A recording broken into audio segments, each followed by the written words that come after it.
It's a lovely Friday, and on a day like this, to say, thank God it's Friday. That's what everyone says. Welcome to TVC Breakfast. I am Mike Okwache, and I am not here alone. I'm blessed amongst women.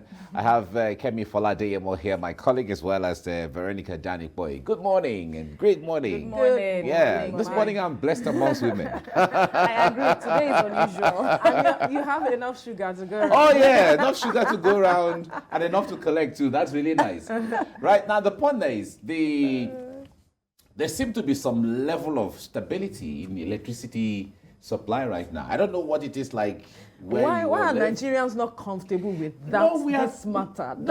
You have stable electricity and it's a cause for concern. No, the point Why? is, you know, We are not used to these we are not things. used to it, Oh. right? So if we're moving into that space where there's going to be constant or stable electricity, we should talk about it and commend those who are responsible. But I think some people still have it better No, of course, than of course, others. of course. But I think in Lagos, it could be safe to assume that it's getting better. But like, I too joined, I was among those celebrating that, okay, this is good, though my area, we usually have steady supply. But then it dawned on me, when I discovered that, come to think of it, it's our money. Really, you still get to pay for it, depending on how much light you want. Right. But you will still pay for it. But you know, I think it's a pleasant. But even when there wasn't light, you were paying for. You were paying, but at least too. for those with the prepaid meters, Yes. at least you were paying for it Yeah. somehow. Oh, yes. But if you don't have that, that might also be It goes to disadvantage. show that things can work Uh-huh. if we put our minds to it. That's what it is basically. And what Nigerians are asking for is not too much. Yeah. They want constant light, and they are seeing it, and they are speaking about it. If government is doing something right, trust Nigerians to make noise about it. Yeah. And so because they are feeling the impact, they are beginning to talk about it. Yes, they might read in between the lines to say, okay, maybe because the campaign seasons are here and this and that. Enjoy it. Government is giving it to you. Just enjoy it. I When like you the see fact- it, Did you I like the fact did that you hear she the even hook said- line? I like the the fact- campaign. Maybe because the campaign seasons are here. I Maybe also like the fact she didn't that, say so. She I also only like just the said. fact that she said enjoy it. I was waiting to hear while it lasts, but then I thought that she spoke on enjoy it. Okay, that's the positive. That's the positive. No, that's it's the not- point. no, For me, it's nice. enjoy the moment. No, of course. You know, life is about creating But moments. let me So, come to Right. stay. The point there is, Let it come to to be stay, fair to the federal government, we have seen where the contract they signed with Siemens from Germany. They've been doing a lot of installations, and I understand that they want to add up to the backbone because that infrastructure Was the challenge. main challenge that we Yeah, had, yes. because we generate sometimes between 5,000 and 7,000 distribute. megawatts, and they can't lift all of it. If you can't, because if you lift all of it and put on that backbone, everything is going to collapse. Yes. Right? Fine. So I believe that contract will go a long way in strengthening the grid system that we have, as much as we have always advocated. Let's break that grid system And the into- impact, you Yeah. know, on businesses. Businesses will thrive. That's the Right, most important thing, absolutely. because there is the challenge of we not doing enough in terms of generating funds and all of that in the economy. And so this should help the economy Yeah. moving forward if it can be sustained. Yeah. It also gives one a sense of like the last strike that electricity workers embarked on, even though it was just a day. But when you think about that adverse impact, especially in the hospitals, business owners, like Veronica said, you know, just that one day, we might still not be able to quantify the amount of losses incurred by the government and even by the people. So it gives you a sense of, you know, how much we should appreciate, you know, this is basic, yes, but you know, Absolutely. across Nigeria, it's still like gold, you know, for many, I many like it people. when you said this is basic, because remember in 1960, of course I wasn't born that time, but I don't we say can anything. still relate. Don't say anything. I wasn't born that time. But we can But the relate. issue there is, when we read about campaigns, those were the things people like Obafemi Awolowo, Nnamdi Azikiwe, and Tafawa Balewa, those are the things they campaigned with. Oh, I'm going to provide electricity, delivered on it. housing, they delivered to their own... To an extent, they yeah. were right. workable. And They then were workable. I hear also, Mike, also that in we need to move on. 1979, I when agree. Shagari and the others came, it was the same thing. Right. Abiola came in 1993, it was the same campaign. I hear we need to move on now. Oh, right, you're watching TVC Breakfast. Let's get into the papers right away. Let's see what the headlines are saying this morning. And I begin with the Nation newspaper. Nation says, Wike bombs Ayu, PDP as party's crisis deepens. Wike bombs Ayu, PDP as party's crisis deepens. National Chair, prodigal father, says Rivers helmsman. And governors begin plot to sack Ayu. All right, that's you see all that on the front page of the Nation newspaper. Now let's go to Daily Trust. Daily Trust says PDP crisis worsens as Wike insists on Ayu's resignation. Okay, PDP crisis worsens as Wike insists on Ayu's resignation. You see all that on the front page of the Daily Trust. Nigerian News Direct is next. PDP crisis. Wike, Bode George battle Ayu over children jibe. All right, Wike, Bode George battle Ayu over children jibe. All right, your comment shows you're immature, PDP chieftain tells embattled chair. We will help PDP lose election, Wike threatens there. These are all riders from the main story there. That's the News Direct. And then the next is Leadership newspaper. Leadership says we'll help PDP to lose in 2023 if Ayu does not quit. Wike is saying this. Okay, that's the Leadership newspaper. Veronica has the rest. All right. And still talking about the Wike debacle, bull in China shop, that's on the front page of the First News newspaper. Wike threatens to help PDP lose 2023 elections. Bull in China shop, Wike threatens to help PDP lose 2023 elections. And we move to the Standard Times. 2023, we will help PDP lose election, Wike speaking there. And to the front page of the blueprint, still looking at the PDP crisis, it says PDP crisis gets messier. These children will help you lose election. Wike replies, Ayu. All right, you find out the details on the front page of the blueprint. And on the front page of this day, NEF, North won't vote on ethnic religious sentiments. That's the Northern Elders Forum speaking. Says region carries scars of one, it voted twice, once against exploitation of its diversity. All right, you find the details on the front page of this day. Kemi. All right, Veronica, so my first paper to look at is Business Day. Understandably, business will be the focus, and the big story there is on the aviation sector. It says domestic airlines suffer low patronage as fares soar. Domestic airlines suffer low patronage as fares soar. Now to Nature News, states shun early warnings as flood ravages Nigerian communities. A further rider there reads that 500,000 Nigerians displaced in 7 months. That's on the front page of Nature News. Let's check out The Guardian next. Stop borrowing, experts warn federal government as debt profile hits 41.6 trillion naira. Stop borrowing, experts warn the federal government. Finally, with me at this time is The Punch. NNPC cannot justify 6.34 trillion naira petrol subsidy. That's according to the Nigerian Customs Service, with representatives at the House of Reps differ over 11 trillion naira deficit in the proposed 2023 budget. That's on The Punch. Mike. All right. Well, the biggest story on most of the papers this morning is the issue emanating from the People's Democratic Party.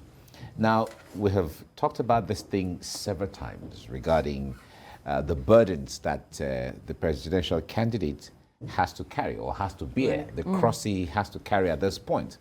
And a lot of persons will say that if the moves were made after the presidential primaries, if the moves were made to call everybody together, let's see, let's talk, and all of that, this would have been or could have been averted. I wonder what you make of that, Veronica. I agree. Just as we saw the APC presidential candidates, do after the primaries? You met with everyone, and everyone, your grievances, you lay down your grievances, and matters were resolved amicably, so to speak, at the time. We didn't see the back and forth. Now, that is the same thing that a lot of Nigerians expected that the PDP presidential candidate perhaps could have done. And even if he didn't do that, he should have nipped this in the bud as quickly as possible, met with Wike himself, instead of asking people to go, meet with Wike, talk about these issues, lay down what the issues are, what you want, and all of it. Because you understand the electoral value this person is bringing. You are the opposition. You want to, have something. Your house has to be together when you really want to take up this role of being an opposition, so to speak. Now you are dragging this matter. A house divided within itself cannot stand. And that is what we are seeing. If you say you are the opposition and you want to continue with your programs, how about these lingering issues? Because that's what the party is saying. They want to go ahead with all of their programs. We are seeing the the back and forth, calling of names. I expected so much from them. You, as the leader of the party and person of Iorchia Ayu, you know what is at stake for your party. You shouldn't be making such statements. It shouldn't come from you. You should look at how to resolve the matters. Yeah. All right. Now, Kemi, in all of this, I believe the last statements between Wike and the National Chairman, Iorchia Ayu, seem to be stirring the hornet's nest. Because the point there is, at a time like this where I'm making statements, you're making statements, it seems to be hitting the entire system. When we talk about, when we were the founding fathers of PDP, when we were forming it, all of you were still children. Where were you? And all of that. And then the back and forth regarding, he's a prodigal father, or we brought him up from the gutters and cleaned him up, and stuff like that. At a time like this, like Veronica said, as an opposition, this is a time when everybody should be on the united. Same, create a cohesion. Well, I see it from so many angles. Well, it's understandable that Iorchia Ayu's stance would, spring up a lot of condemnation, and I don't blame people who have spoken. Even regular observers, talk less of PDP members, have spoken. And come to think of it, Iorchia Ayu is a leader by his own standards and even by other standards. And so also is, a person like, Governor Nyesom Wike. And, for a Bode George to now come into the mix, Bode George is also an elderly, he's also a leader in his own right. He's a life member of the Board of Trustees.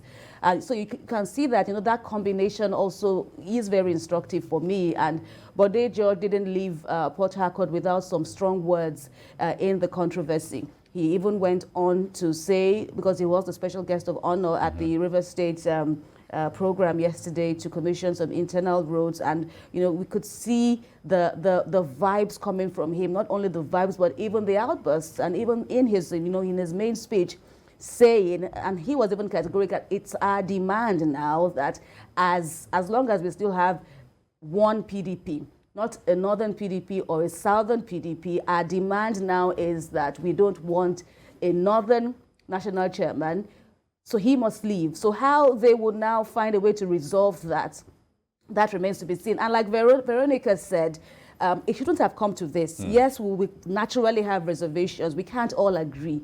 But the fact that, we come together with those differences and somehow kind of bring sanity into the whole mix, I don't see how that should be so far-fetched. But then we will see more and more of these things.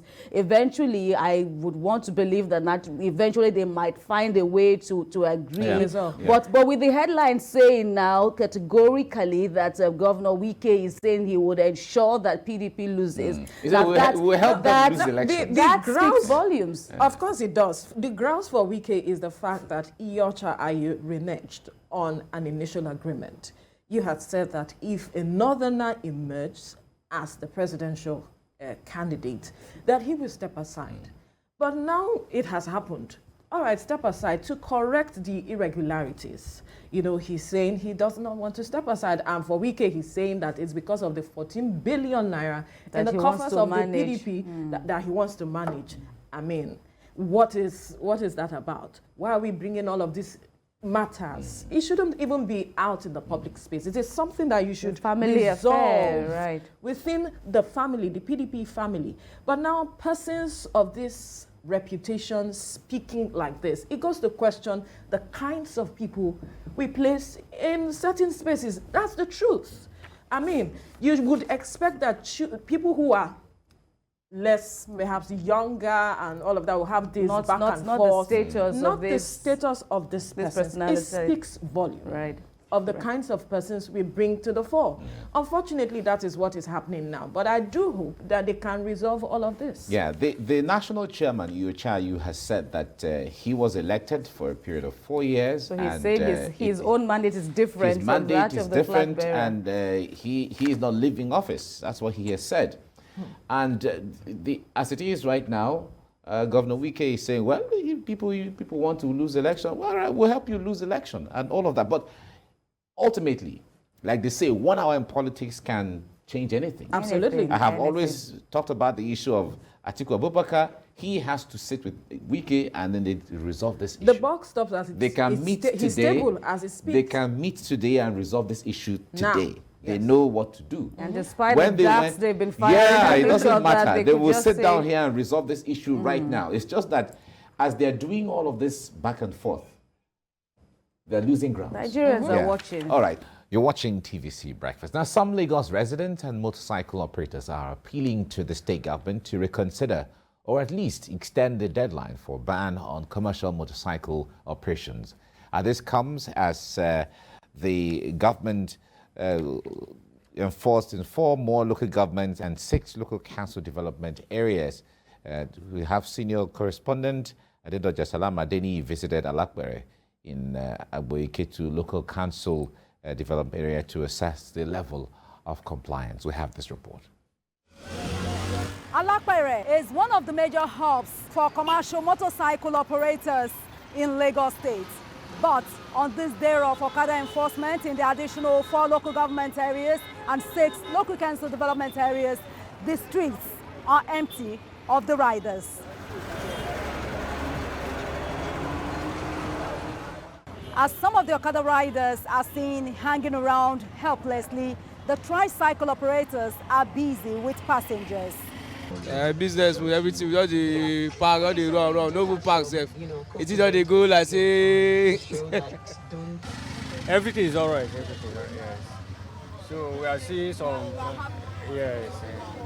I felt very, very bad, very sad, very weak. Even my landlord now, he spoke to me this morning about house rent. Where will I ask him money to pay house rent? So we beg the Lagos State Governor to reconsider his decision.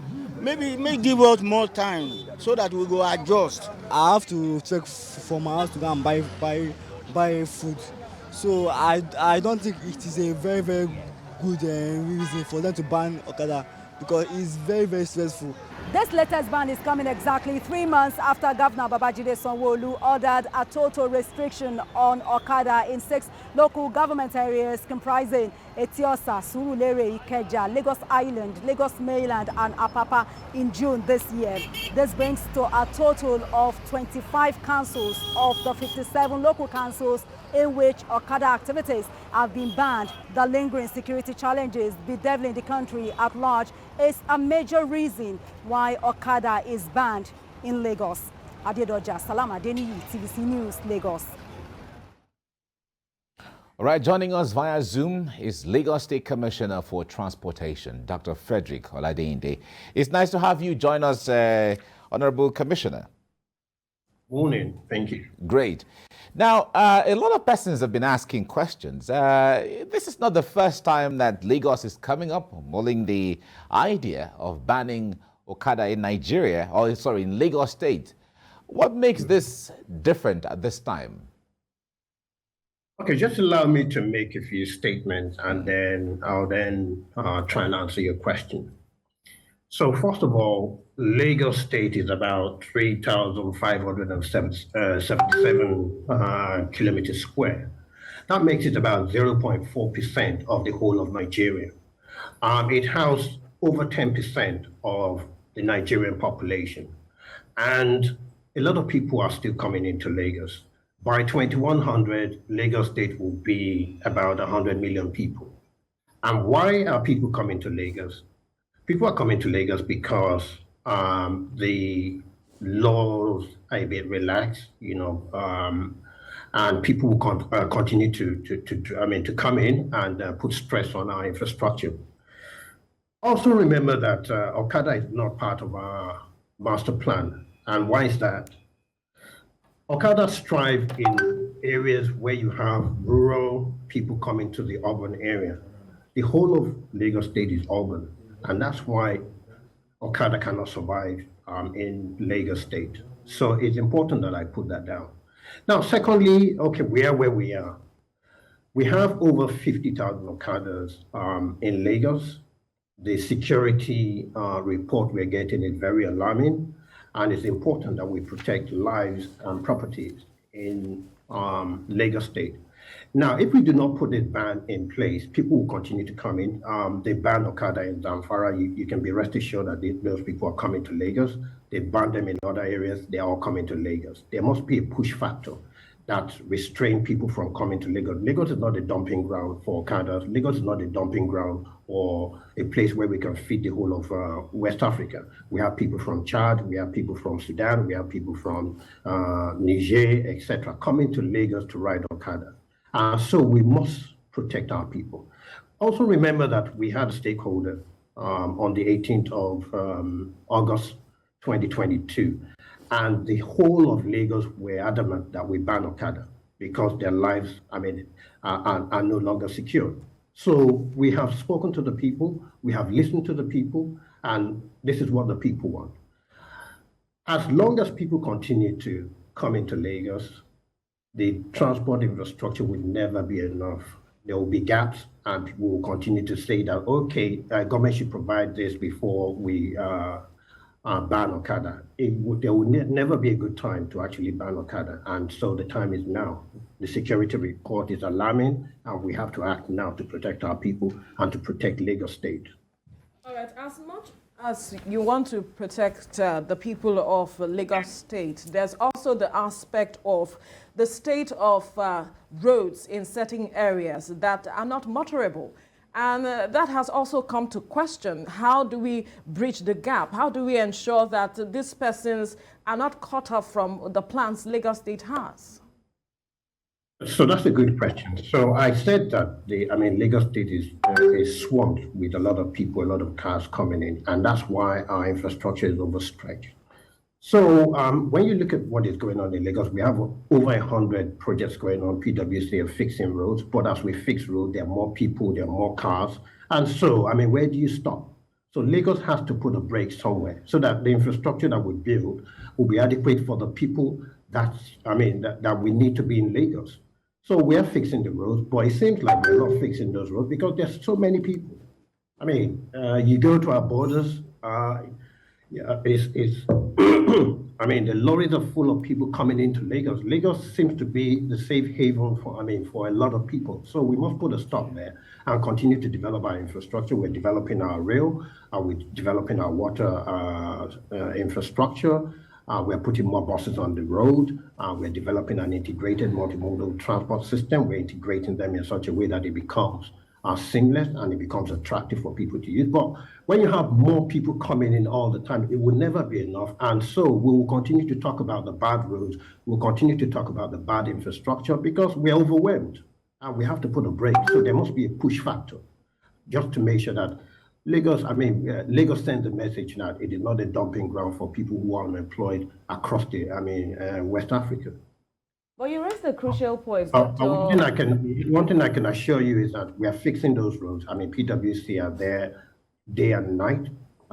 We are adding more infrastructures to Lagos State just to make sure that Lagos State continues to be a smart city, a city that's livable, and then a city that attracts investors to come and then create more jobs.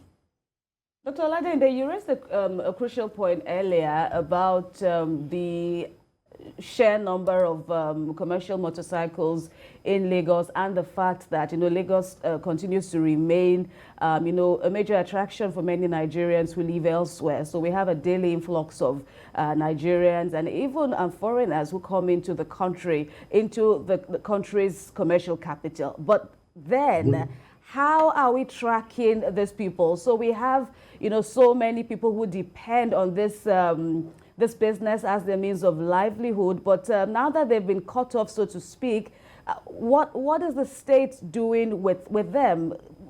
There does appear to be a foundational challenge of tracking the number of people who live in Lagos. So how do we, curtail this as a security risk? Okay, so that's why the government launched what we call the lateral card, so that we can register all the people in Lagos, and then we can know the people who live in Lagos, and then we can know the people that we cater for. So there's the lateral card project that Lagos State is implementing. Secondly, Lagos State has a lot of programs for Lagosians or people who we feel deserve to live in Lagos. So for example, we have the WAPA program, where we trained over 5,000 artisans in the past 2 years. We have the Wealth Creation Program, where we are doing a lot of internship programs, and we're training a lot of people, giving them technical skills. We have the Agric Program, where we're training people to farm, and then we're giving them land. And we have the Lagos State Employment Trust Fund, where we give people loans to set up small businesses. So there's a lot of programs that people can get involved in. Now, let me even ask you a question. So I come into Lagos at a very early age. I began to drive Okada at the age of 40, 45. I developed no skills. Are you going to drive Okada when you're 60, 70? What happens to that person when he gets to the age where he's supposed to utilize his skills to actually put food on the table? So it is not a sustainable profession. It is not something that we want to encourage people to pick up. We have a lot of artisan jobs that we have lost in Nigeria in particular. And then each time we build our infrastructure, we go to Togo, we go to Republic of Benin to find these artisans to actually come into Lagos and then help us to do these jobs. These jobs are available for Lagosians, they are available for Nigerians, and I would encourage Lagosians to actually pick up these trainings, and then so that they can pick up skills that are sustainable, that can sustain them to when they're 60, 70, etc. You're not going to ride Okada when you're 60 or 70. And then let's look at the accident rate and the crime rate. A lot of our young people are being killed. A lot of them are lame. They're being, caught short. And we have to put a stop to it. This is government. And government has to protect its people. And that's what we're doing. All right. You talked about the transportation master plan earlier on when you started. Can you share with us what this master plan is to help Lagosians have a buy-in into the program that you're coming up with, especially in transportation in Lagos? Thank you. So the Transportation Master Plan is a plan that it has a vision of developing a multimodal integrated transport system for Lagos. So basically what we want to do is give people options rather than people being captive to their cars or maybe being captive to downfall. So it consists of 7 railway lines, because Lagos State is a mega city, and so we have to develop a railway network so that we can move people en masse from one point to the other. It has 40 BLT, of which we've developed 3. We have over 26 water routes, and we also have major ring roads and major roads that we need to connect communities. So, for example, we're developing the blue line at the moment and the red line. The blue line is from Marina to Kukumaiko, that would serve the people along the Badagry corridor. We have the red line from Marina all the way to Agbado, that will serve the people along Agege, Ikeja, Urushoki, etc. And then very soon we'll embark on the Green Line, which is from Marina all the way to Lekki Free Trade Zone, and that will take care of the people in Lekki. So you can see that we've taken care of the three spines of Lagos. And then we have other lines such as the Purple Line from Redeem going all the way to Ojo, the Yellow Line from Ota all the way to National Theatre. We have the Orange Line from Ikeja to Agbowa Ikorodu, taking care of the Ikorodu community. And then we have the monorail, which orbits Ikoyi, Victoria Island, and Lekki Phase 1. And you can see that once we are able to put this rail line together, we will be able to move people en masse from one point to the other. That will reduce congestion drastically. So the vision is to develop a multimodal public transport system that will mop up, this mass number of people from one point to the other. We generate about 26 million trips per day. That is set to go up to over 50 million in the next 2 decades. And we can't, Okada is not going to solve that problem. Driving our cars is not going to solve that problem. The only thing that's going to solve that problem is developing a robust public transport that can move people en masse from one point to the other. So the strategic transport master plan consists of 7 rail lines, 14 BLTs, that's bus rapid transit, a modification of our bus system. So we're moving our bus system from the unregulated to the regulated, and that's why you can see all these blue buses. So we want to move away from these smaller buses on the main road to larger buses that can take 70 to 100 people at once. And then we then restrict the smaller buses to the inner roads. And that's where we have the last mile that brings people from their community to the main road, and then they can then join the BLT or join the rail, etc. And then we're tying all this together using technology. And that's why we launched the carry card about 2 years ago. And that carry card allows you to use, you can use that carry card on any of the modes that we provide in Lagos. And so you don't have to pay for each mode individually. So with that card, you can ride on you can use water transportation, you can ride on BLT, you can use the rail when it comes on board, etc. And it makes it simpler, easier for people to move from one point to the other. So we're trying to make life easier for the people of Lagos State. We're trying to make Lagos State a livable city. We're trying to make it a world-class city. It's a smart city, and it's a mega city, most importantly. And it's not a dumping ground for people who have nothing to do. And that's why we must protect Lagos State. Lagos State is an asset to Nigeria. Right. So when you look at what is happening in Lagos, so for example, farmers in the north, 60% of their products come to Lagos State, where it's consumed.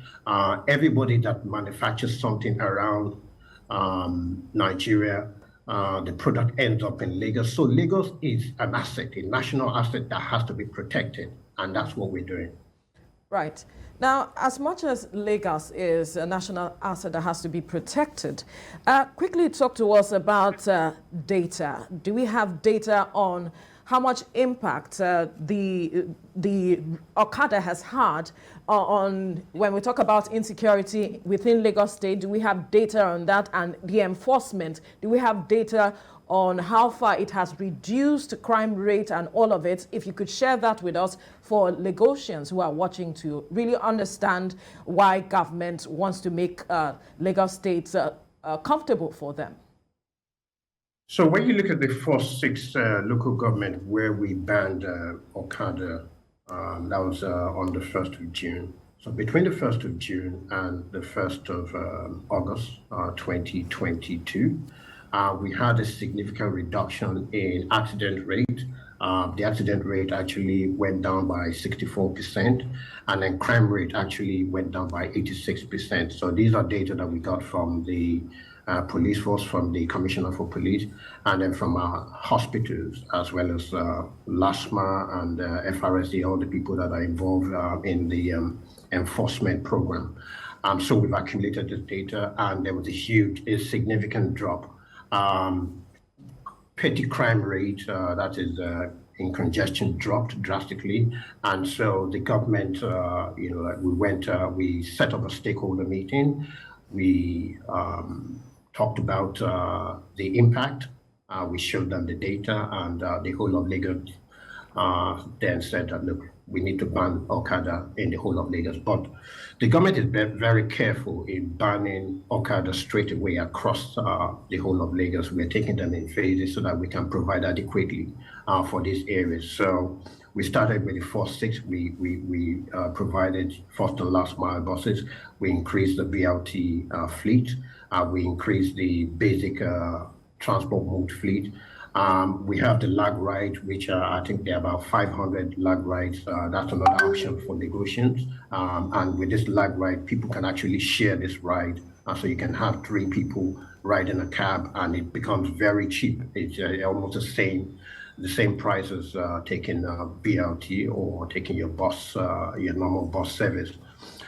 We have tried to connect our water transport system. So we're developing 16 terminals at the moment. We're connecting them with the first and last mile, and we're connecting them with good roads so that these first and last mile can get to the terminals. So we're providing a lot in phases just to make sure that the people of Lagos State do not suffer. And that's why we started with 6.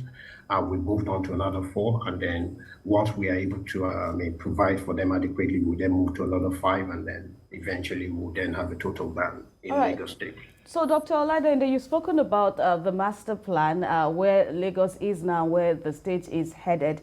But a reflection of what you've said about the impact of Okada operations on accidents in the state, people have also, retorted in response that there are other, road accidents that are induced by other modes of road transport, cars, commercial buses and the like. So what is the picture now of this master plan where these other modes of transportation are? Because people have said even the fact that you stand now, having to stand waiting for a bus, waiting for a keke, might also, expose one to crime, depending on the time when you come out looking for these options.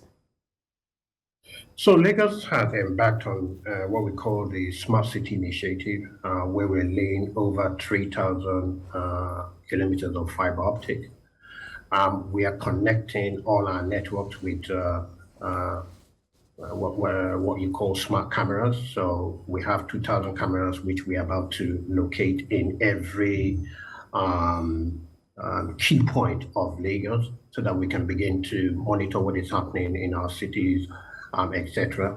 And then what we're trying to do is to use technology to enforce the traffic law also, so that we remove physical interaction.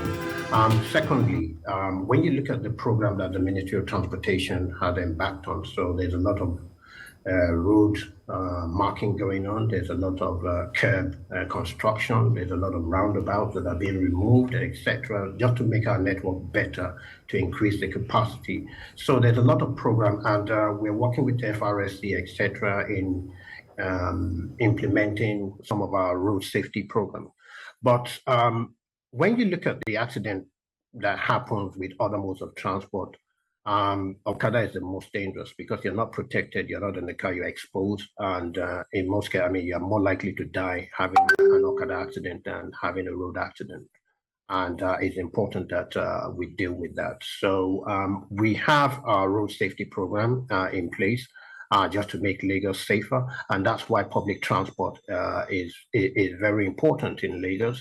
Also, there's the non-motorized transport master plan, which Lagos State has implemented, where we're beginning to develop road, like pedestrian walkways, cycling, and with Okada, etc., on the road. You can't really develop this infrastructure because they will just simply swallow the whole thing, and nobody feels safe to walk on our roads anymore. I remember when I was a young boy, I used to, when I was in primary school, I used to walk from Lawansin all the way to Surulere. Nobody does that anymore. Obesity is on the rise. You go to our hospitals, the respiratory illness is on the rise, etc. And Lagos has to put a stop to it. And that's why Okada, two-stroke engine, etc., has to be banned. We're moving from petrol to CNG. So Lamata at the moment is piloting CNG buses, and then eventually we'll start looking at electric buses. So there's a lot of things that are happening in Lagos just to make sure that we make Lagos State livable and we make it a smart city and as safe as possible. So there are about 1,000 cameras that we need to put in place and so that we can protect the people of Lagos State. All right. Let's talk about, just in about a minute, let's talk about the issue of tricycles, the one they call Keke Marwa. One would say that is not too different from the Okada business as well. What is the plan for that? Is there going to be a ban sometime soon also on the Keke Marwa? So the Keke Marwa has a function, so they can actually go into the inner community and then bring people out. We're streamlining them. We have started a program where we would go to all these garages and then make sure that these guys behave and they're streamlined, so they can, they can complement the first and last mile, etc. But if we feel that one thing is certain, we would regulate them, and then we only need a certain number of them. But once they get to that cutoff point, obviously we'll be stopping more Keke and Marwa from joining the fleet. But they have a function right now that they have a role to play. They take people into the inner communities and then they can bring them out so that they can complement the first and last mile, they can complement the BLT, they can complement the transport infrastructure that we're putting in place. Right. Now, let's look at enforcement. There are those who believe that as laudable as the plan for Lagos State is, enforcement of traffic laws is also very important. And so are saying that some of these persons who are meant to enforce the laws are complicit in the situation that we have found ourselves that had led to the ban of the Okada. What do you say to that? So I think you're right. So I think the police are doing a yeoman's job. The police are enforcing the Okada ban as well as doing other stuff, preventing crimes. And so the strategy that Lagos State has deployed is to set up what we call the anti-Okada squad. And these people complement the police, they complement the task force and other enforcement agencies on our road. And what they do is they dig up in intelligence, where these Okadas being manufactured, how can we prevent the Okadas from going to petrol stations so that we don't they fuel them up, things like that. So the anti-Okada squad has been very successful in the 6 local governments and 9 LCDs that we first implemented the ban.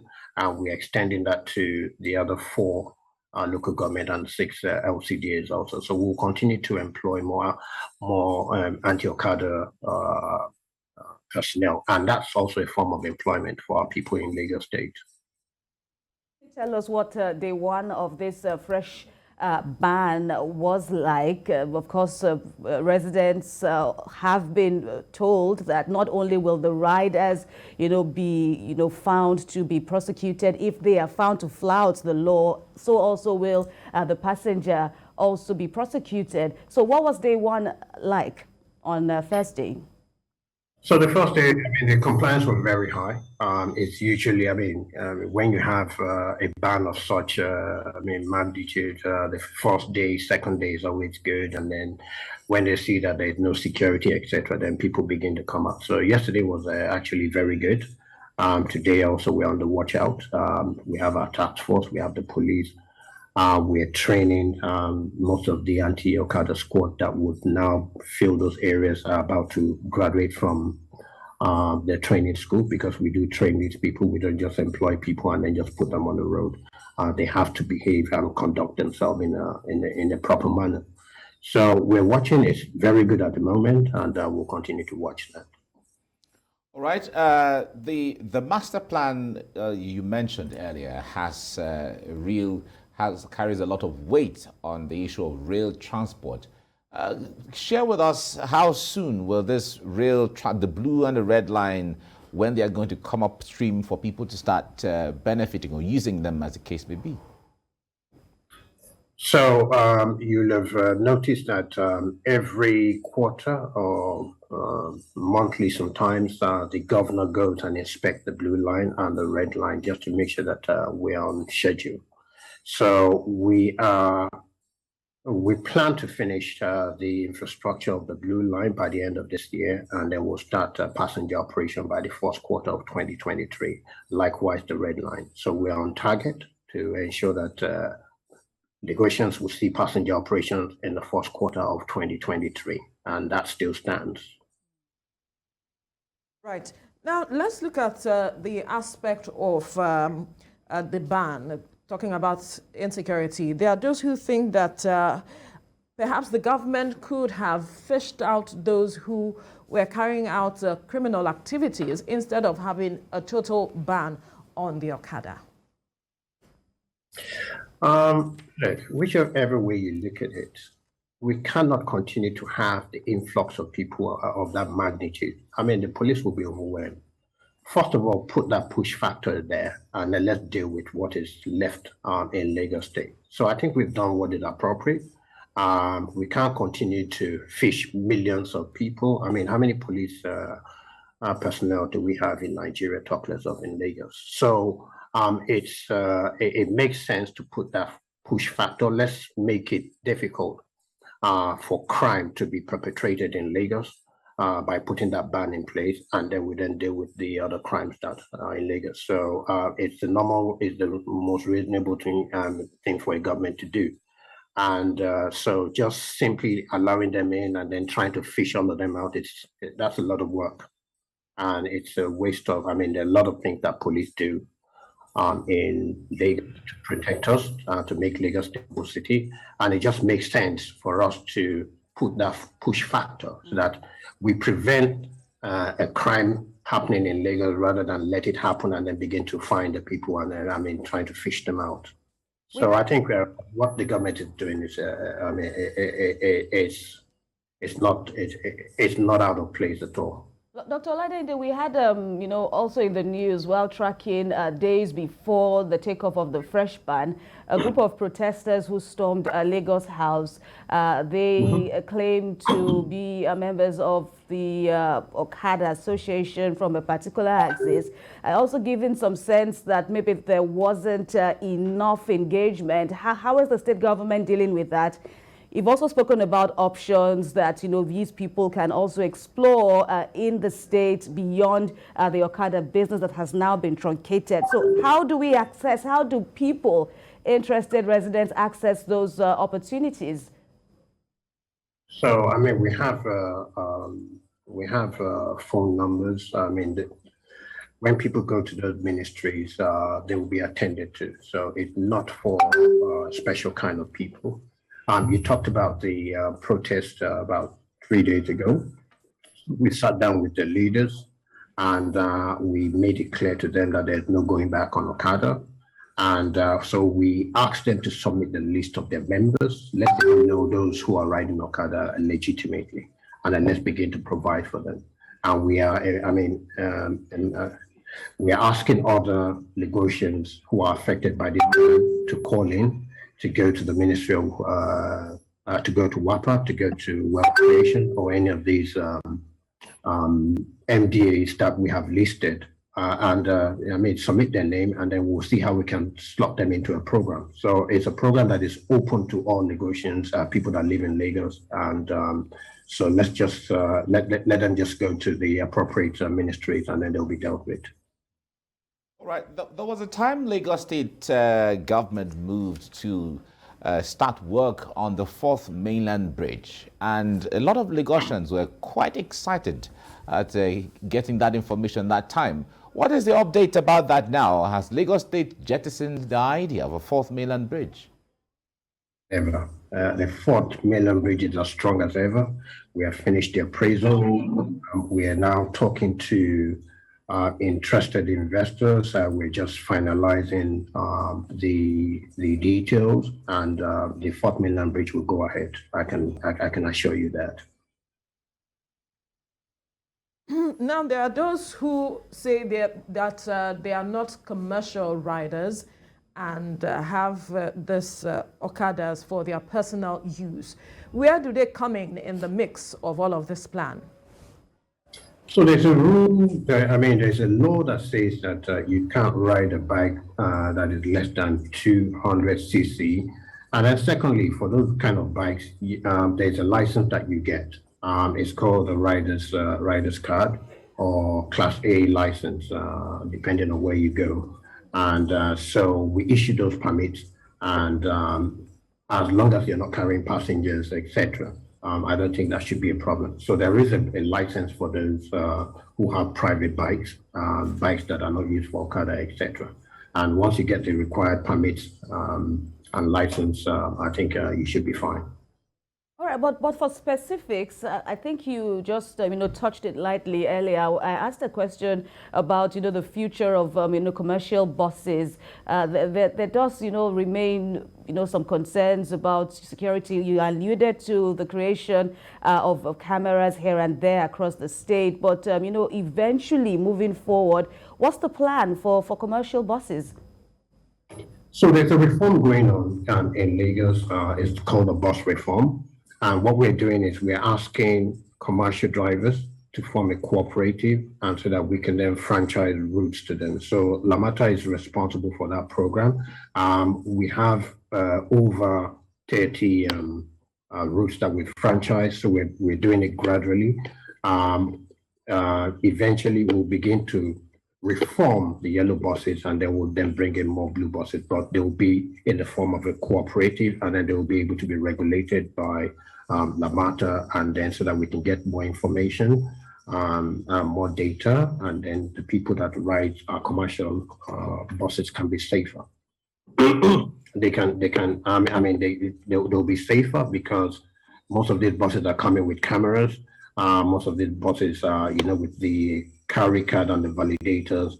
We're collecting more data on the kind of trips that people make, and with the information that we're receiving, so we know where people are coming from, where they're going to, and then we can then provide the adequate infrastructure to cater for the volume of traffic in any particular direction. So, and that's the importance of moving from the unregulated to the regulated. So we're regulating, and we're reforming the bus system in such a way that it's, you have information on every bus.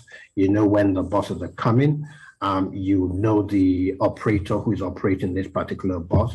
And so, for example, if you leave your bag in a particular bus, we can track it down because we'll be able to track the bus.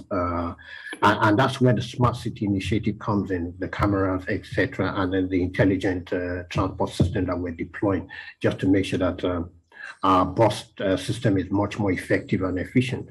So in trying to move from the unregulated to a regulated system, we're making Lagos State much more safer, we're making it smarter, and we're making it very difficult for people to commit a crime. And that's where I feel that Lagos State should be headed. Right. Now, with this ban in some local governments and some local LCDAs, there is going to be a move of the Okada riders to areas where the ban hasn't kicked off yet. And they will choke the place for a meantime, create some level of congestion. But talk to us basically, what is the time frame for a total ban across Lagos in such a way that it is comprehensive and it could be exclusive? Well, this information is dynamic. It could be end of the year, or it could be end of next year. We will monitor what is happening with what we're doing right now, and then we'll make a decision based on the information that comes in. So it's not absolute yet, but it will definitely happen. Right. Let's perhaps look at the aspect of punishment for those who are found culpable to have flouted this ban, so to speak. We have a 3-year jail term for both the rider and the passenger. Why so?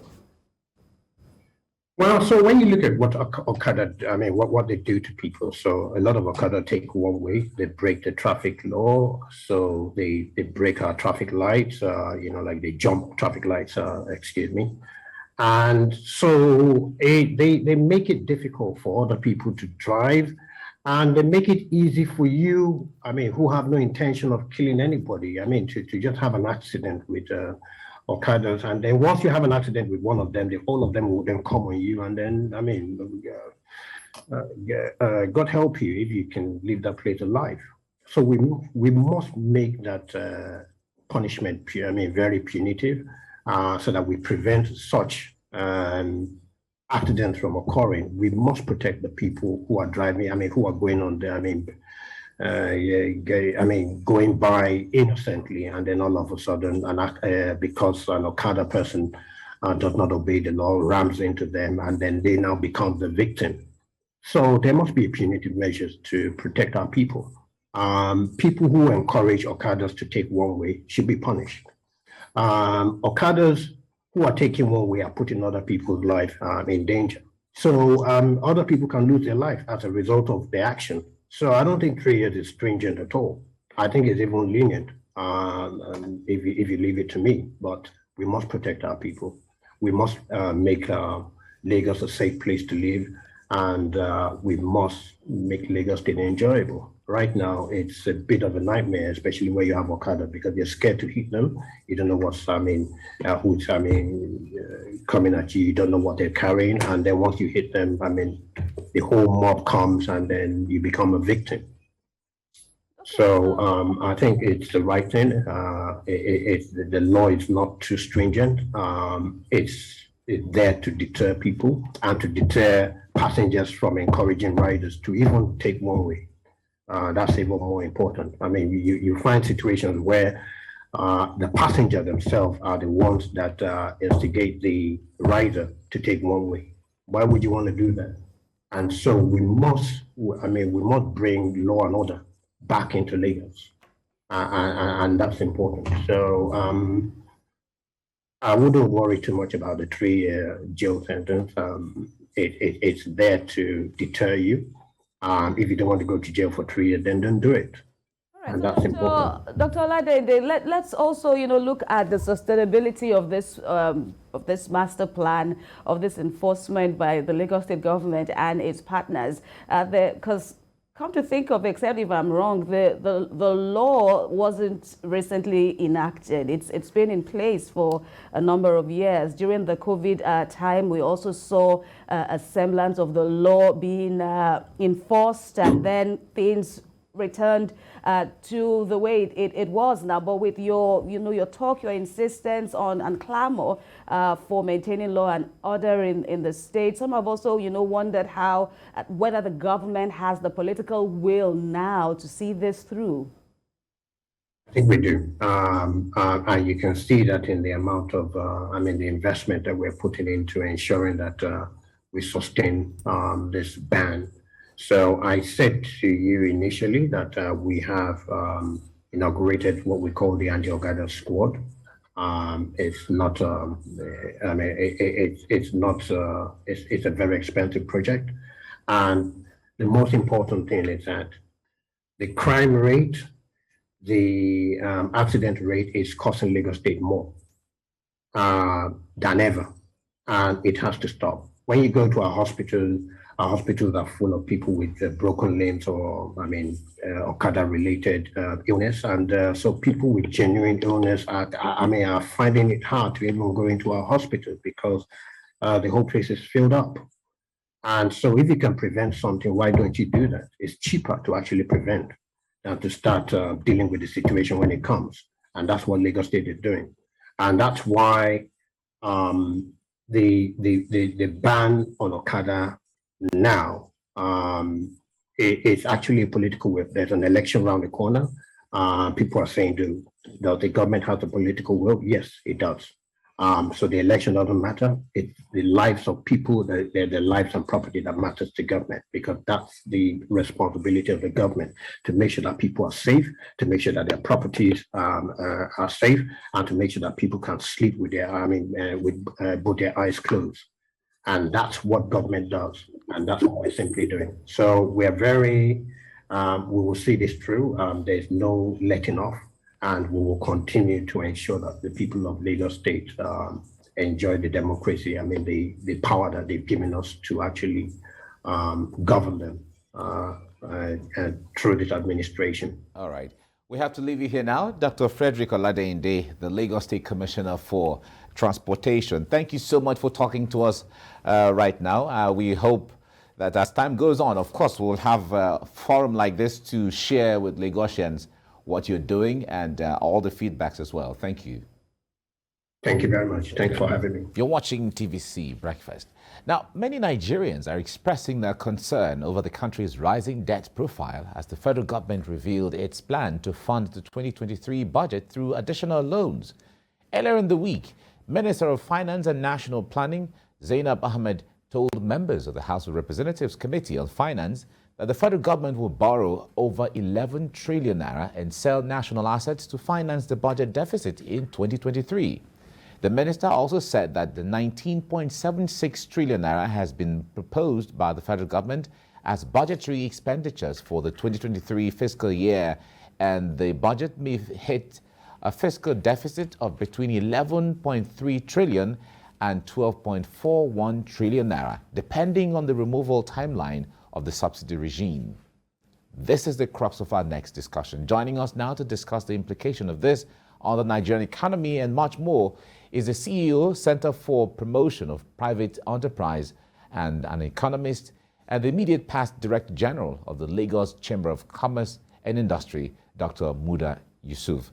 Dr. Yusuf, good morning. It's good to have you join us on TVC Breakfast. Good morning. Great. My pleasure to be with you here. All right.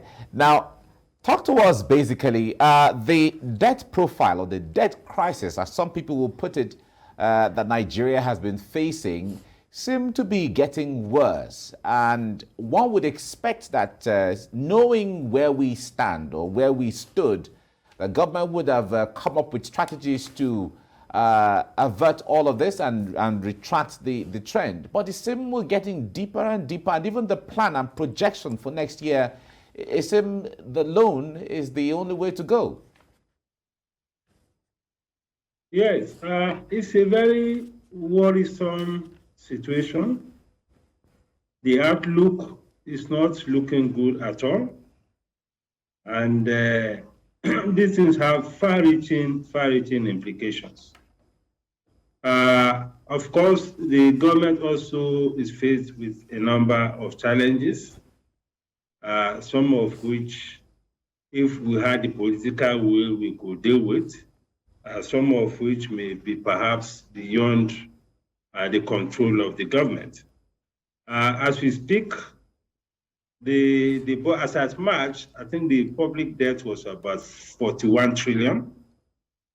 And if that's 41 trillion naira, if we add the component of debt that is owed to the CBN, which is often not computed as part of the public debt, but it's sovereign debt nonetheless, because it's a debt that has to be repaid. That component is already getting close to 20 trillion. By the time you add that to the 41 trillion, you are getting almost 61 trillion. Now you have debt that is also owned by AMCON. That's also well over 5 trillion. So really, already, the situation is extremely very bad as far as the debt situation is concerned. And going by the report that we got from the minister when she was given the report of the first 4 months, fiscal report of the first 4 months of this year, we already had a situation where the revenue was just about 1.6 trillion, actual revenue, that is. And the debt service payment was 1.94. So the debt service payment was already 119% of the revenue. So the debt service is already ahead of revenue. And even more disturbing is the fact that on practically all the revenue items, there were very large negative variances in terms of the revenue performance. In most cases, the revenue variances were well over 40%. In some cases, even getting close to 60% negative variances, I must say. So even the budget, the one that has been presented, is on the assumption that we'll have 100% performance in revenue, which is not likely to be.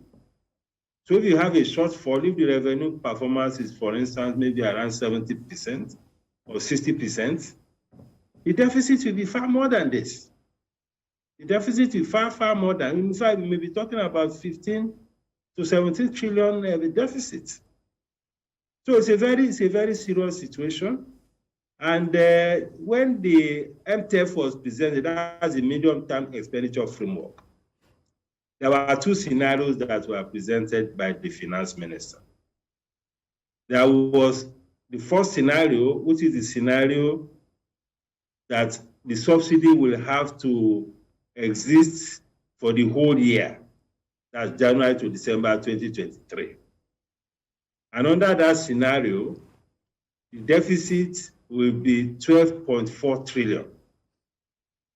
The second scenario is if the deficit ends by June next year, which is what was promised by government, we'll be having a deficit of 11.3 trillion. And in all cases, of course, this is far in excess of what is allowed in the Fiscal Responsibility Act, although if the National Assembly approves, there could be a waiver on that. So on the whole, it's a very dire situation. And I see a situation where the incoming administration will have to grapple with a whole lot of fiscal issues around the management of the economy. Right. Because this deficit is going to get worse than what is being presented. Right. Now, you spoke about the issue of subsidy, which has been a subject of controversy over time. And you would agree with me that governments come, go, and haven't really succeeded with the removal of subsidy. I wonder what dire situation we have found ourselves now. Is the removal the way to go? Will it solve the challenge that we are faced with? Or what do we do as we speak? Well, you know, when you have a financial problem or a fiscal crisis in this case, there are two ways of dealing with it. And the two ways are not mutually exclusive. In other words, they have to exist together. A financial problem will arise either as a result of a revenue challenge. It could also arise as a result of huge expenditure. So if we must deal with a situation like this, we have to look at both sides.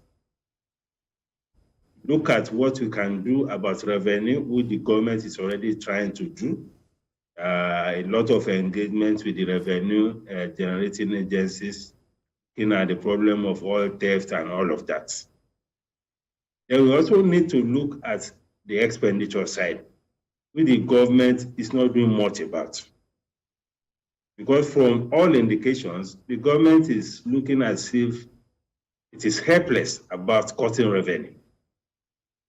Because in all of this, even with the serious revenue challenge, expenditure has been growing, unfortunately.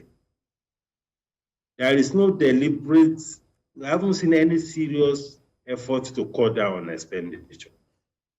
The only conversation we have had was around this Oronsaye report on how to merge ministries and cut down on the workforce and all of that. But that has not happened. Oronsaye report has been submitted close to 3 or 4 years now. So we have been dancing around it. For some reason, the government has not been able to muster the political will to take any serious action. And I doubt whether any serious action will be taken before the end of this administration. So there isn't much that is happening on the expenditure side. On the revenue side, Well, the government have been trying to do some things, but again, no much results. Because if you look at the performance that was given, revenue performance in the first 4 months of this year, there were negative variances under oil revenue because of all the challenges of oil theft, oil vandalization of oil facilities, the exit of investors in the upstream and all of that. The negative variance of almost over 50%. The same thing with non-oil revenue. There were negative variances in all of them. So it is a major dilemma. But the subsidy thing is one big elephant in the room. And we have to deal with it because we cannot have a situation where we'll be spending on deficits an amount that is higher than even the revenue that we are all getting.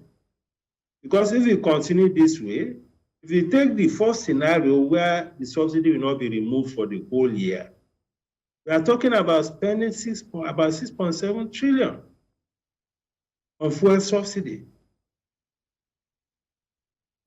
If we stay by the second scenario that the subsidy will terminate in June 2023, we are talking about 3.6 trillion or 3.3 trillion.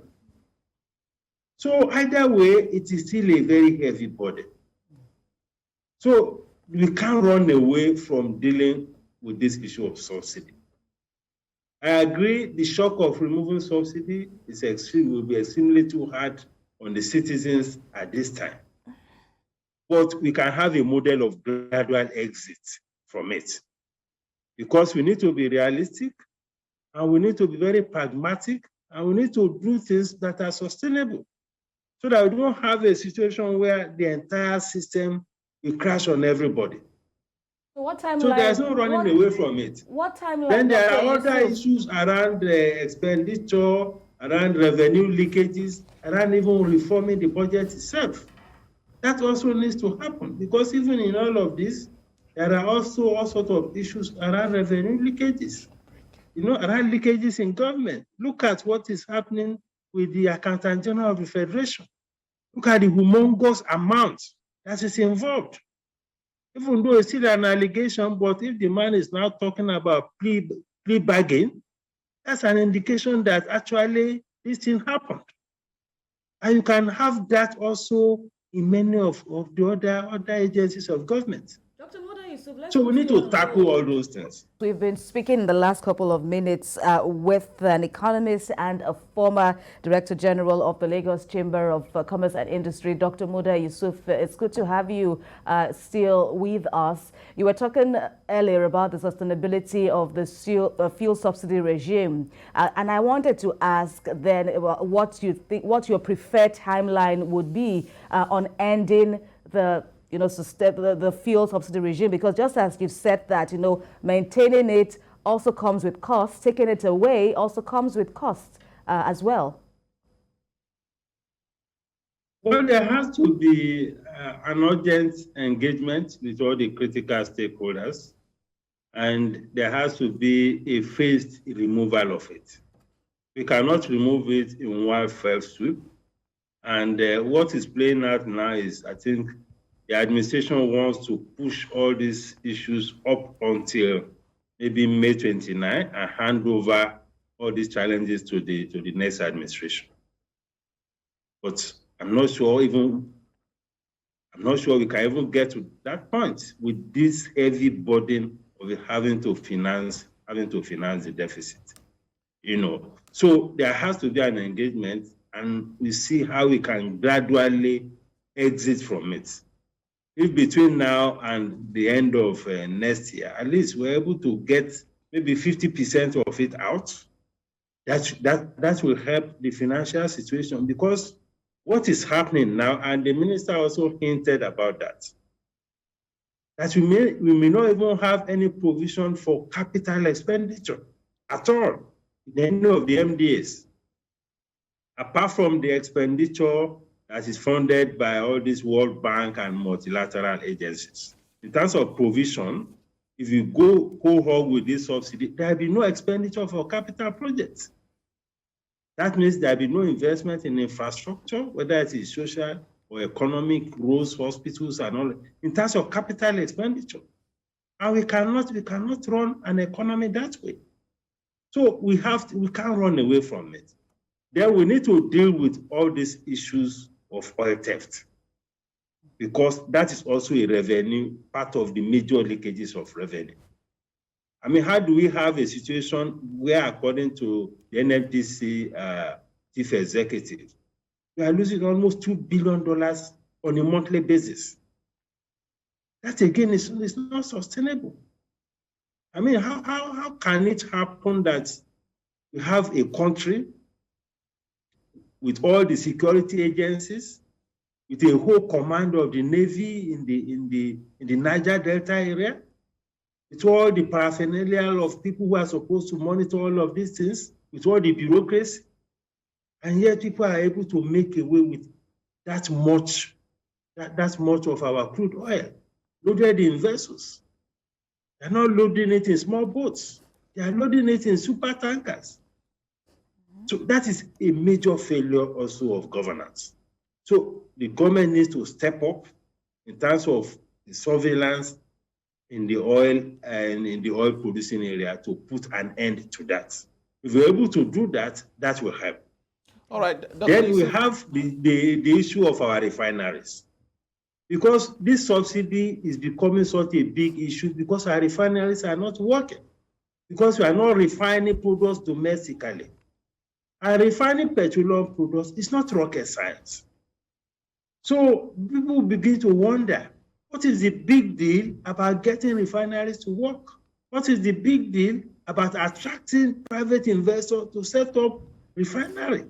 It is a very profitable business. People are willing to put their money in if the policy environment is okay. So government should take that also much more seriously. We have some private initiatives already. We have the Dangote refinery and a few other private modular refineries that are coming up.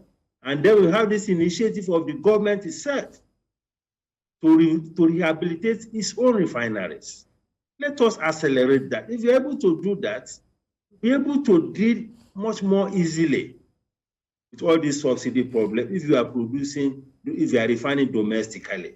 The problem is this much because we are importing 100% of our petroleum product needs.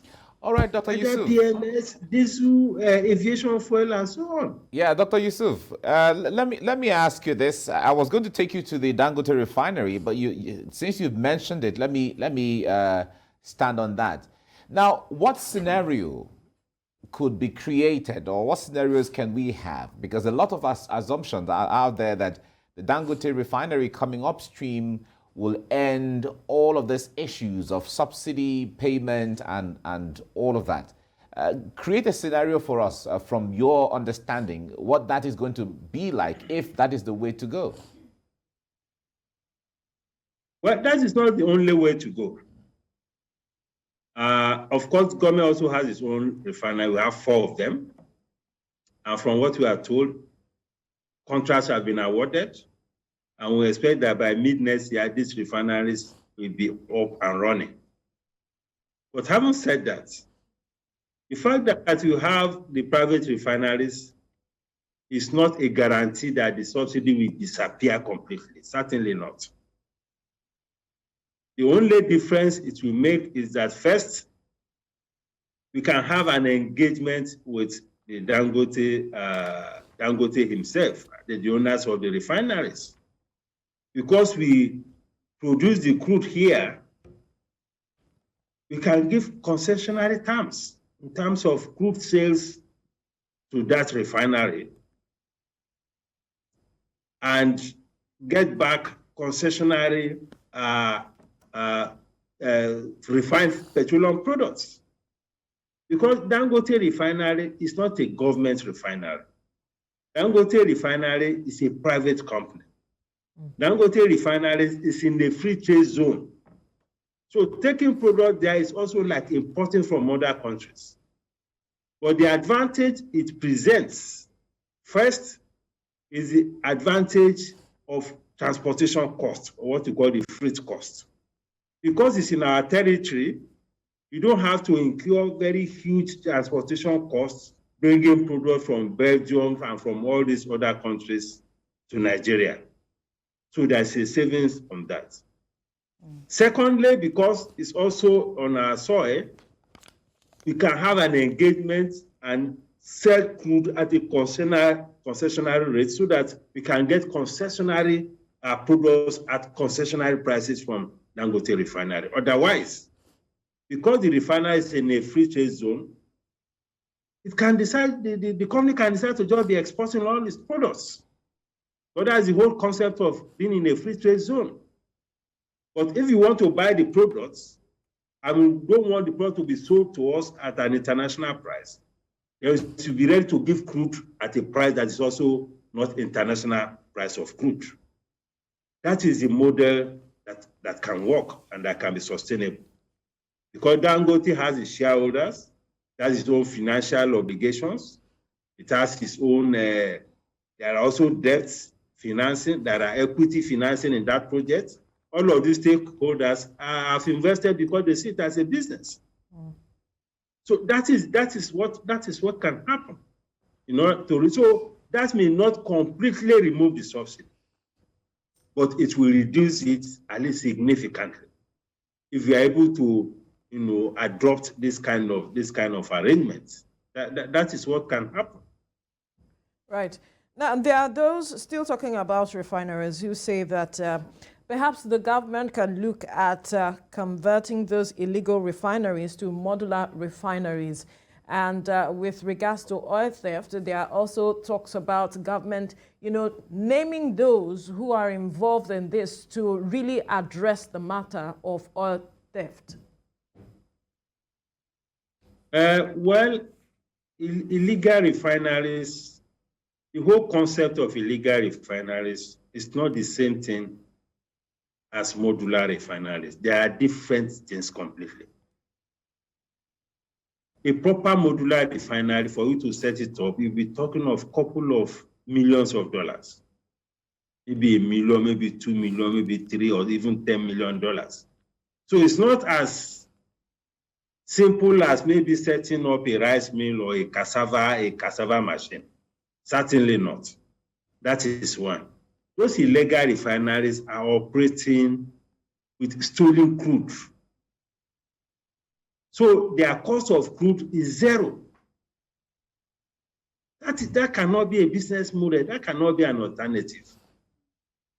When you go and bust pipelines and steal the crude and use it to now produce, that is not a model that you can be discussing. It's not the same thing. If you have a proper modular refinery, you have to buy crude at the cost of the true price of the crude from the oil producing companies. Because it costs them a lot of money to be able to exploit this crude from the deposit level, either under the sea or under the ground. This is cost money. So if you have the legal refineries and you ask them to come and pay $70 per barrel or $100 per barrel, can they pay it? Of course not. They're able to try because they are using crude that is stolen. So the cost of crude to them is zero. That is not a model that you can be discussing. That is pure illegality. And if you put them in the legal frame and ask them to buy the crude at the proper price, their business cannot thrive. So that is the situation with that. Then in terms of the oil theft, I think that's your second question. Mm-hmm. Yes. That's about the commitment of the government to name it. Of course, the government should name them. But from the scale of that theft, you can see that there's a whole lot of conspiracy around it. That magnitude of theft cannot take place if you don't have powerful forces involved in it across all the segments of government. And that much was said by the NNPC chief executive. There are a whole lot of interest. And I imagine that there must be powerful interest for it to be taking such a long time, not only to name them, to actually prosecute them.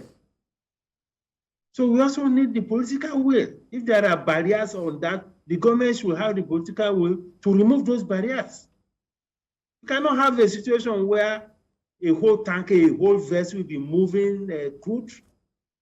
I mean, there are a whole lot of processes that you need to go through before you can load, before you can come into our shores, before you can leave our shores. People have to be held to account. So we need to demand accountability for all those in that chain, in that export chain of crude oil, the supply chain, the transportation chain, everything.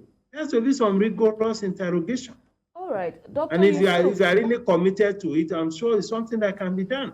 Dr. Yusuf, let's also quickly talk about some assessment of Nigeria's rising debt profile. Some have said, since you've talked about legalities now and where the law is amidst all these, controversies, the Fiscal Responsibility Act amidst Nigeria's debt profile, there are sentiments that Nigeria has even exceeded the threshold, recorded or stipulated in this law. Do you also agree? And where do we go from here? Well, the debt profile is extremely very, very disturbing, because the government has projected a revenue of about 8.4 trillion. And if you take a subsidy, that's if you have the subsidy for the whole year, for about 6.7 trillion. Then you have a debt service of about another 6.1 trillion. Already, for a year, you already have an expenditure outlay of in excess of 12 trillion naira. We have not talked about the personnel cost. We have not talked about the overhead cost. We have not talked about the capital project or capital expenditure.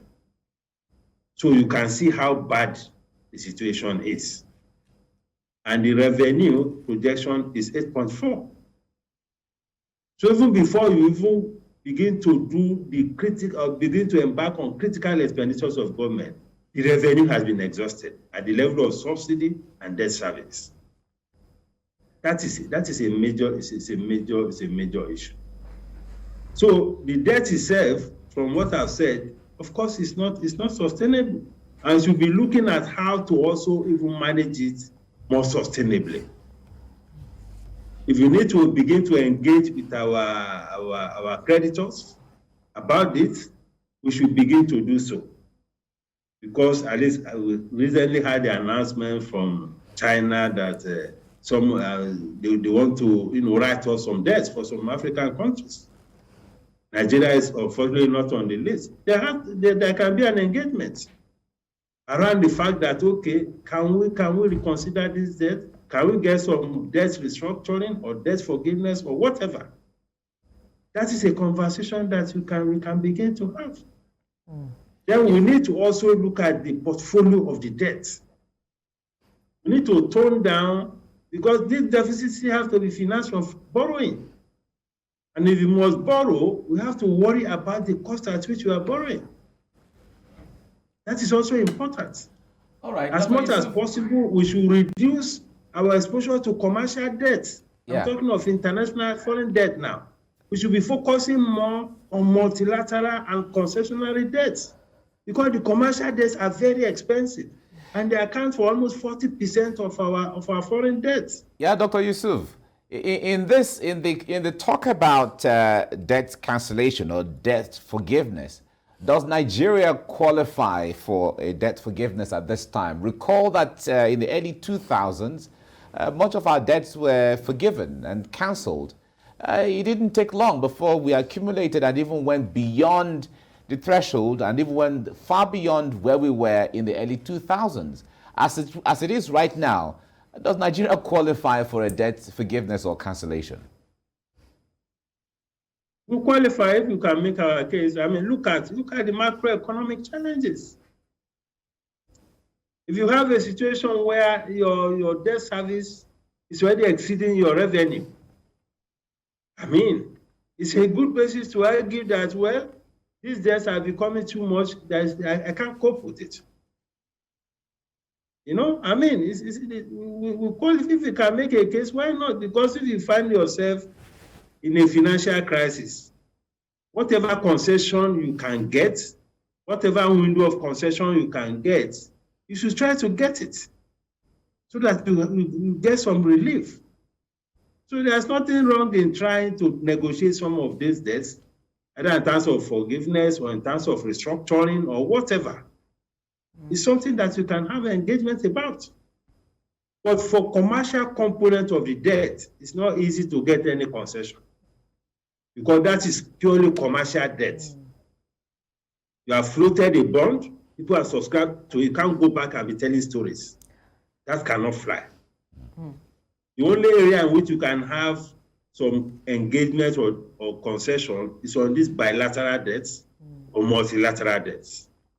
That debts owed to between country to country, like the debt we owe to China, owe to some European countries, or bilateral debts with World Bank, ADB, and those are the areas where you can be having some serious discussion.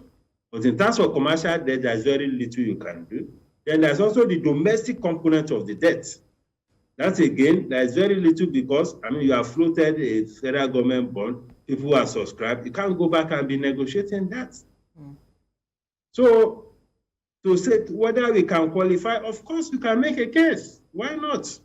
Because it's a very as difficult situation that we have found ourselves in.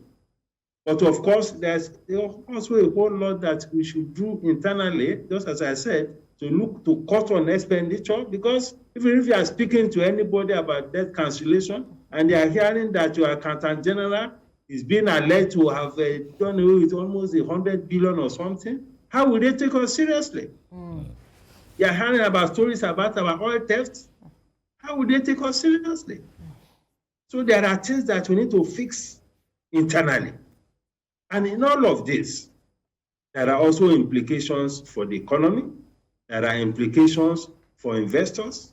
There are implications for the citizens. Perhaps you could shed light on that for us. Yes, of course. These things have serious macroeconomic implications. Because the more you have this kind of crisis where your revenue cannot cover your subsidy and your debt service, the more you borrow. And that's a vicious cycle. The more you call on the CBN, which already has also exceeded its threshold in terms of supporting government, as provided for in the CBN Act, the more we call on the CBN to continue to put money in the economy. So it has macroeconomic implications when your deficit is getting completely out of hand. It has implications for increase in money supply. It has implications for inflation. Already the inflationary situation is bad enough. But it may get worse, unfortunately, with this trajectory. It has implications for exchange rate depreciation. The currency is already extremely weak because of all these problems. I mean, all of us know what is happening to the naira-dollar exchange rates. With this trajectory, with this increasing deficit, increasing monetization or CBN financing of deficit, the exchange rate depreciation may get worse than what it is right now, which is also not a good thing. You know, and all of these things have implications for the welfare of the people. It has implications for production costs. It has implications for, you know, all the challenges that businesses are facing. So if you are not careful, this situation may continue to get worse. So we need to be looking at how we can mitigate this so that the pains on the people, on the citizens, will not be too much, because we cannot afford to continue to grapple with this high inflationary situation, high cases of high deficit, exchange rate depreciation, depletion of our reserves, and so on. Those things are not, they're not good at all. And also like creating a whole lot of reputational implication for the economy. Look at what is happening to the airlines. Right. The airlines are also suspending flights to Nigeria because we cannot meet their foreign exchange demands. Those things are not good for the image of the country. And like how do you attract investors? Like we've seen, Dr. Yusuf, this vicious cycle that you've also noted, it doesn't appear that the non-oil sector is immune to this, like the weak exchange rate, how things appear to be very, very unpredictable with our exchange rate and you know, all these other factors. What would have been like a ready buffer, so to speak, with the non-oil sector, it doesn't appear to work. Or is there a way we can, you know, still fall on the kind of comfort or so from the non-oil sector? Because people have said, why are we not even getting as much gains from the non-oil sector despite the investment up till now? Well, even the little revenue we are getting it from non-oil sector. I mean, company tax, VAT, and all of that.